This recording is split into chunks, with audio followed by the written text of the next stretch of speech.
एक गांव में एक चुड़ैल का साया था जिससे उस गांव के लोगों की जिंदगी ही बदल गई। आइए देखते हैं कि गांव के लोगों के साथ क्या हुआ था। एक दिन गांव की 3 औरतें जिनका नाम श्यामा, रूपा और सपना होता है, आपस में बैठकर बातें कर रही होती हैं। अरे रूपा बहन, मैं तुम्हें क्या बताऊं, मेरी सास ने तो मेरा दिमाग खराब कर रखा है। अगर मेरा बस चले तो मैं उसकी जान ही ले लूं।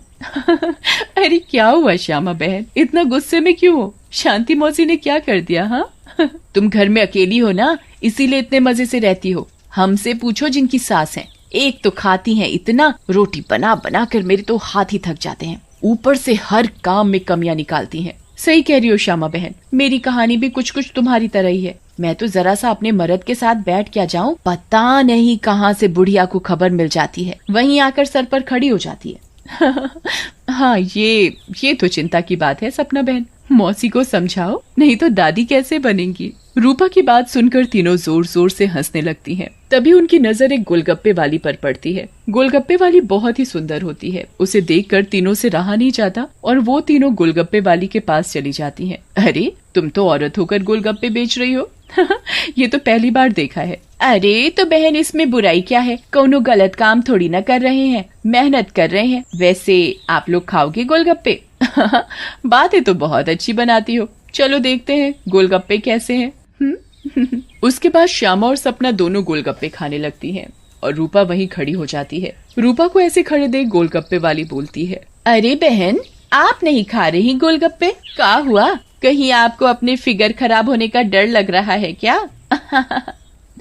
अरे नहीं नहीं, ऐसी बात नहीं है, मैं बस बाहर का सामान कम खाती हूँ और कोई बात नहीं, इन दोनों को खाने दो। श्यामा और सपना गोलगप्पा खाने के बाद बोलती हैं, अरे वाह गोलगप्पे वाली, क्या गोलगप्पे हैं, मुंह से तो स्वाद ही नहीं जा रहा, मजा आ गया। ऐसे गोलगप्पे मैंने जिंदगी में कभी नहीं खाए, तुम तो रोज आया करो, मैं तो रोज ही खाऊंगी। हाँ हाँ हाँ बहन जी, ये भी कहने की बात है, अब तो मैं रोज ही आया करूंगी, नया नया काम जो खोला है। उसके बाद वो गोलगप्पे वाली वहाँ से चली जाती है और वो तीनों औरतें भी अपने अपने घर चली जाती हैं। अगली सुबह रूपा पानी भरने के लिए कुएं पर जाती है। वहाँ औरतें आपस में बातें कर रही होती हैं। अरे रूपा बहन, पता है तुम्हें श्यामा और सपना कहाँ है? कहाँ है मतलब? अरे अपने घर पर होंगी और कहाँ? आहा, अरे नहीं रूपा बहन, वो दोनों अपने घरों से गायब हैं। कोई कह रहा था कि उनका चक्कर चल रहा था मर्दों के साथ और उन्हीं के साथ घर छोड़कर भाग गई हैं। बेचारे उन दोनों के पति। रूपा को ये बात सुनकर बहुत गुस्सा आता है और वो बोलती है, तुम्हें शर्म आनी चाहिए, औरत होकर औरतों के बारे में ऐसी बातें करते हो। ऐसा कहकर रूपा वहाँ से चली जाती है।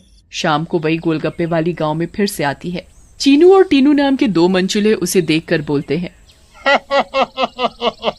अबे टीनू, वो देख क्या लड़की है, एकदम एक नंबर, ये तो तेरी भाभी बनने लायक है बीड़ू। सही कह रहा है चीनू, लेकिन इसमें थोड़ा गलती होने का, ये अपन की नहीं, तेरी भाभी बनने लायक है, समझा क्या?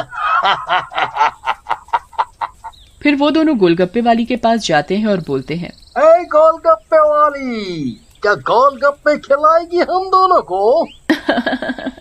आप दोनों भी कैसी बातें करते हैं, ये गोलगप्पे क्या मैंने पानी भरकर होली में मारने के लिए रखे हैं?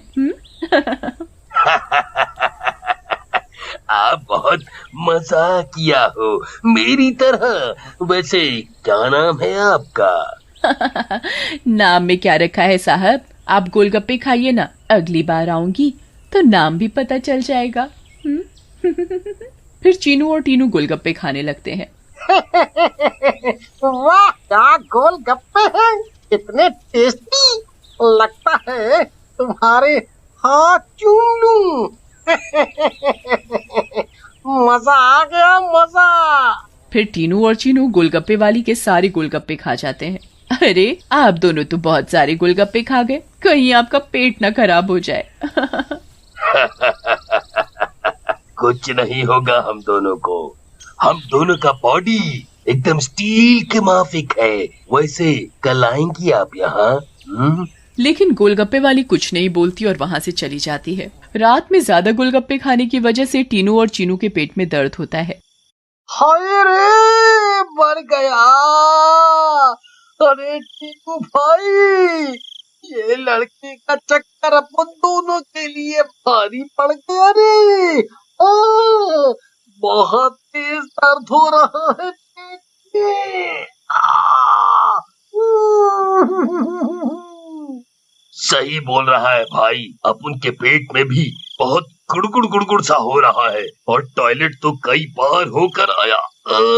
मर गया रे, फिर से आ गई। टीनू और चीनू दर्द के मारे पेट पकड़कर बैठे होते हैं। तभी वो गोलगप्पे वाली उनके पास आ जाती है और बोलती है, क्या हुआ मेरे आशिकों, ऐसे क्यों बैठे हो, पेट में दर्द हो रहा है क्या? तुम्हें पता था क्या मिलाया है तुमने इसमें, बताओ।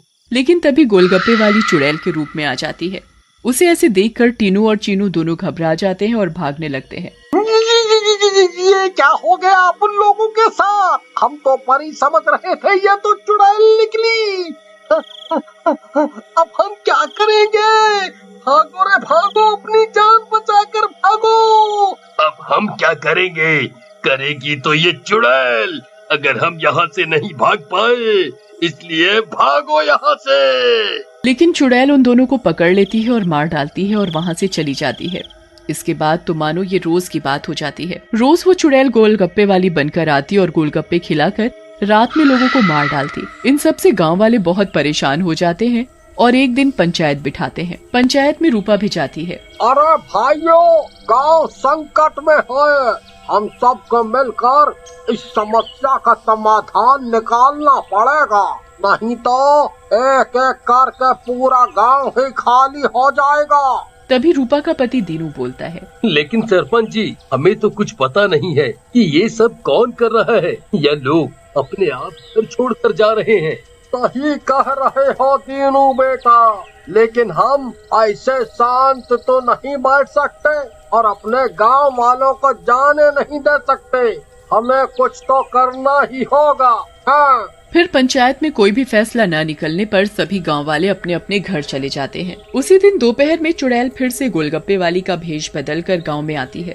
रूपा उसके पास जाती है और बोलती है, अरे गोलगप्पे वाली, जरा गोलगप्पे खिला दे, सुबह से मन खराब हो रहा है, शायद चटपटा खाने से ठीक हो जाए। लेकिन तभी उसकी नजर गोलगप्पे वाली के पैरों पर पड़ती है। गोलगप्पे वाली के पैर उल्टे होते हैं। रूपा ये देखकर समझ जाती है कि हो ना हो ये इसी का किया धरा है। रूपा सब समझने के बावजूद गोलगप्पे खाने लगती है और खाकर वहाँ से चली जाती है और दीनू के घर में जाकर सारी बात बताती है, जिसे सुनकर दीनू बोलता है, तुम पागल हो गई हो क्या रूपा? अगर उस गोलगप्पे वाली पर तुम्हें शक था तो तुमने गोलगप्पे क्यों खाए और अपनी जान जोखिम में क्यों डाली? मैंने अपनी जान जोखिम में नहीं डाली। तुमने एक बात पर ध्यान नहीं दिया, गांव में जितनी भी लाशें मिली हैं वो सिर्फ आदमियों की हैं, एक भी औरत की नहीं है। इसका मतलब ये है कि ये चुड़ैल अभी सिर्फ आदमियों को मार रही है। लेकिन रूपा, फिर भी औरतें तो गायब हो रही हैं और वो चुड़ैल निकली तो तुम उसका मुकाबला कैसे करोगी?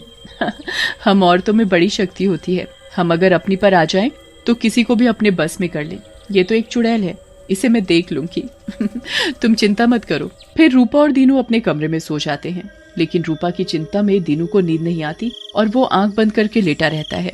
रात में चुड़ैल उन दोनों के कमरे में आती है और रूपा को यूं आराम से सोते हुए देखकर हैरान रह जाती है। ये औरत तो वाकई बहुत निडर है, क्या मत सो रही है, लेकिन आज के बाद डरेगी। ऐसा कहकर चुड़ैल सोती हुई रूपा को उठा लेती है और जंगल की ओर चल पड़ती है। दीनू भी चुपचाप चुड़ैल का पीछा करने लगता है।